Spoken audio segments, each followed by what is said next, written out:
Bonjour ma petite Marie. Merci d'avoir accepté notre invitation. Ah bah c'est moi, non, je suis ravi. Je voulais savoir qu'est-ce que t'a apporté le One Man Show.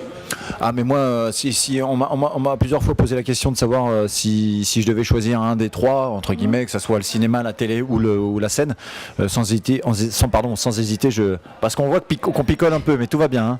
On n'est pas encore...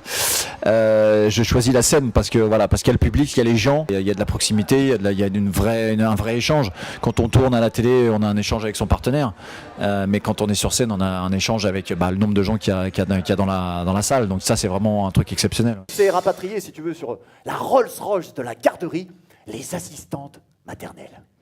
J'ai fait les vrais manger, j'ai fait les bricots, les couscous, les boulettes, les macroutes, les pâtisseries. Mon fils, Saïd, il a 9 ans, il pèse 119 kilos.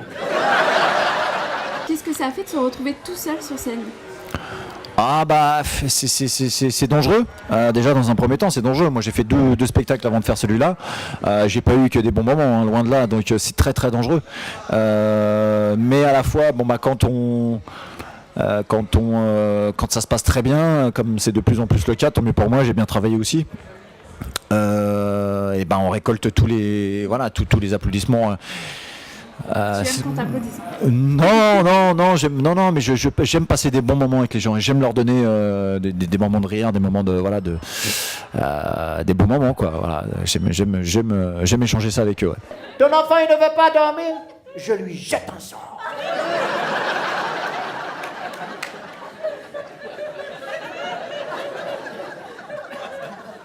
Ton enfant il ne veut pas boire le biberon, je lui jette un sort. Ton enfant il me parle mal, je lui jette un sort. Non, je le gifle. Seul sur scène, mais t'es plutôt bien entouré en termes d'auteurs. Oui, c'est vrai. Donc j'ai vu qu'il y avait 4 auteurs à tes côtés. Ouais, a priori, la plupart sont aussi les auteurs de la série. Il y en a quelques-uns, ouais, un peu. Oui. Ça s'est passé comment en fait? C'est toi qui allais les chercher pour l'écriture de ton spectacle? C'est eux qui sont venus vers toi? En fait, c'est des mecs que je connais depuis très longtemps. C'est des potes. Des mecs qui me suivent avant les voisins, avant plein de choses. C'était vraiment des mecs qui étaient là dès le début. Je vais commencer par Frédéric Journet et Manu Hariba, qui sont les deux personnes qui ont commencé à m'écrire mes premiers sketchs. Donc là, je te parle d'un truc en 2005, 2006. Avant même mon premier one man, hein, parce qu'avant de commencer un one man, tu te testes sur scène dans des plateaux d'humour et ainsi de suite. Et donc c'est ces mecs-là qui m'ont, voilà, c'est des mecs que je connaissais, du début. Après Eric Maillet, Ricky, c'est un grand copain, avec qui j'ai fait plein de choses. On a fait plein de petits programmes courts, on a essayé plein de choses. La première, je me rappelle, la première fois que je suis monté sur scène pour faire du one man, j'avais fait une demi-heure seulement de spectacle. Et on faisait une demi-heure chacun pour faire un spectacle en entier. C'est des mecs vraiment. Et puis Christophe Delors, c'est pareil, c'est un super copain. C'est une histoire de potes. Il a joué à l'Apollo dans le spectacle d'improvisation. C'est un super mec. Justement par rapport à l'écriture. Attends, excuse-moi, j'adore mon micro. Regarde, c'est pas la classe ça. À la taille de. Oui, hein. Et voilà. Et donc, oui, voilà, tu m'as perturbé. Non, je t'en prie. Oui, voilà, par rapport à l'écriture de tes sketchs. Oui. Donc, c'est un spectacle qui est assez personnel. Complètement. Qui parle de ton quotidien. Ouais. Comment ça se passe en fait? Tu vis une anecdote assez folle et là tu te dis tiens, il faut que j'écrive un sketch. Ça se passe je parle de ma vie. Donc voilà, je parle de mes enfants, je parle de ma femme, donc des petits soucis qu'on a avec sa femme parfois, des accouchements. J'ai vécu 2 accouchements, j'ai 2 garçons. Après, je parle de mes complexes. Donc là, on laissera les gens venir voir. La surprise. Et on a un indice. Je parle, voilà. Donc oui, c'est des choses qui me sont intimes et puis on développe là-dessus quoi. Et tu testes ensuite tes sketchs avec ta femme, tes enfants. Non, je teste. C'est mieux de faire ça en plateau, sur les plateaux d'humour. D'accord. Après moi j'ai repris des trucs que je faisais déjà sur mon 2e spectacle. Enfin tu vois, et puis on enlève ce qui va pas, on rajoute ce qu'on pense être bien et ainsi de suite. Et le spectacle sera prêt à la dernière. D'accord. On change tout le temps. J'ai vu aussi que sur ton affiche qu'il y avait en collaboration artistique avec David Salle. Oui. Est-ce que tu peux nous en dire un petit peu plus David, sur son rôle? alors David, c'est pareil, c'est encore un pote. David, je l'ai connu sur. Ouais. Pour bosser avec toi. Avec toi. Mais je pense que c'est bien. David, je l'ai connu sur Tongue et Pareo. Tongue et Pareo, c'était un programme court humoristique que j'avais fait sur M6 en 2008.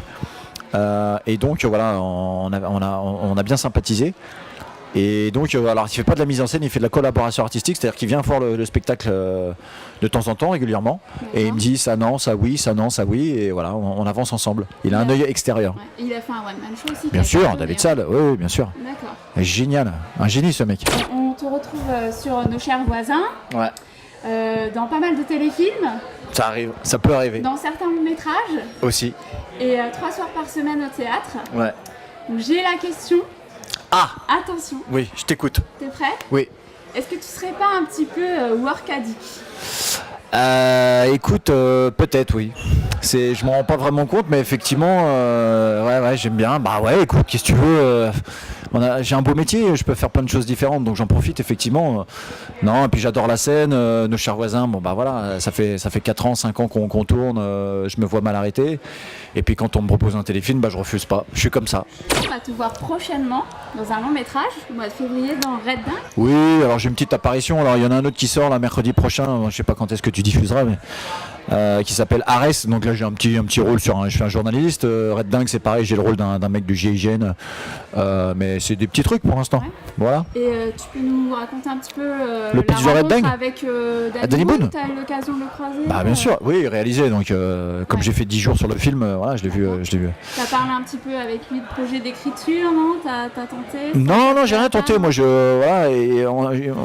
moi, je l'ai trouvé formidable parce que c'est un mec, voilà, qui est le roi de l'humour. C'est un des meilleurs en France en termes d'acteurs, en termes d'écriture, de réalisation aussi, de comédie. Voilà, le mec, il pète le box-office à chaque fois, donc il pourrait avoir le melon. Il gagne beaucoup d'argent et voilà, c'est un mec qui est très humain et c'est ça que j'apprécie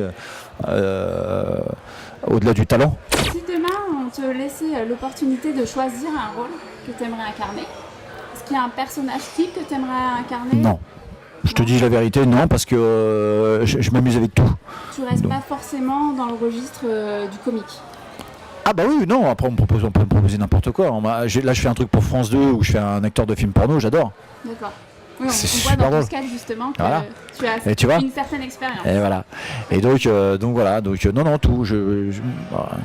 J'ai pas d'idée préconçue.